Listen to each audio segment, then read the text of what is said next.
Ladies and gentlemen, welcome back to yet another episode. Today I'm going to be discussing, is anger an okay feeling and how should you feel based on what you see that is happening in the schools?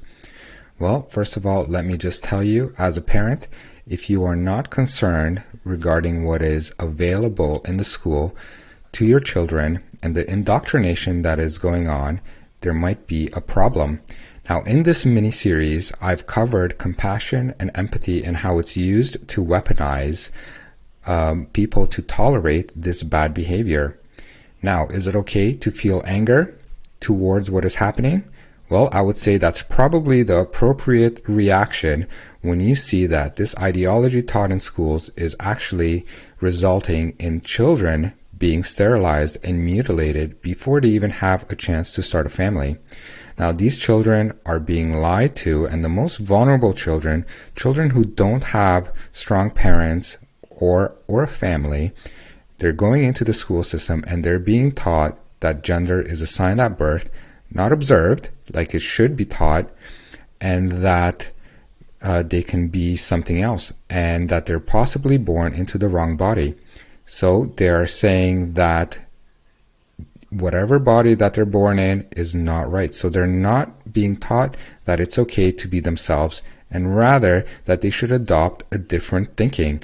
Actually, going as far as adopting a sexual identity.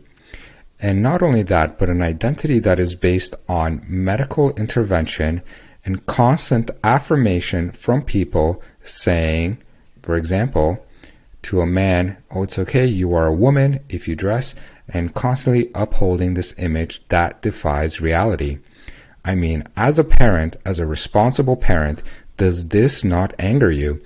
Does the fact that staff, educators, and students, organization, everybody is coming into the school and they constantly have sexual discussions with your children about their sexuality and preferred sexual activity? How are children supposed to know what they prefer sexually, and why are strangers talking to your children about their sexuality? This kind of behavior is completely unacceptable, and if this was to happen outside on the playground, that person would go directly to jail. So why are we tolerating this kind of behavior in schools?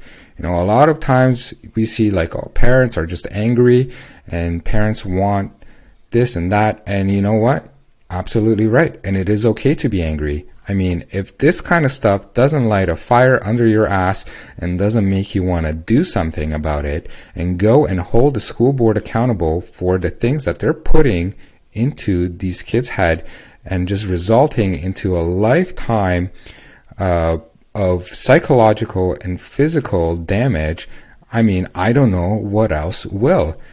If you are not going to be angry about what is happening, I don't know what else will do it for you. I mean, at this point, I don't know how much more clear the school board can make it that they do not want parents involved. And they even have policies and procedures that keep parents out of the conversation with a rising group of kids who are at risk of depression and suicide. I mean, should you not be concerned what is happening inside the school system? I would definitely recommend that you stand up and you confront the school board and even go to the Ministry of the Ministry of Education, and you demand something. I mean, this stuff is completely unacceptable on behalf of the school board, and it's our role as parents to protect our kids. So if anybody's trying to make you feel bad for feeling angry about what's happening, just know that this is the appropriate feeling, and just don't dismiss it and don't feel bad. I mean, what is happening to our children is completely unacceptable, and this ought to motivate you to do something about it. Now, I've had a couple delegations and I've made these podcasts available that talk about what is going on in the school system, and I follow the school system closely. Now, all of my information, all of the videos are being heavily censored. So if you find the content useful, please share them. I mean, these videos are not popping up in anybody's feed unless they go out of their way to click on it. And if you find yourself lucky enough to view these videos, I highly recommend that you send these videos to your friends and family, because people need to know what is happening in the school board. Hope you like this mini series and stick around for more. Thanks.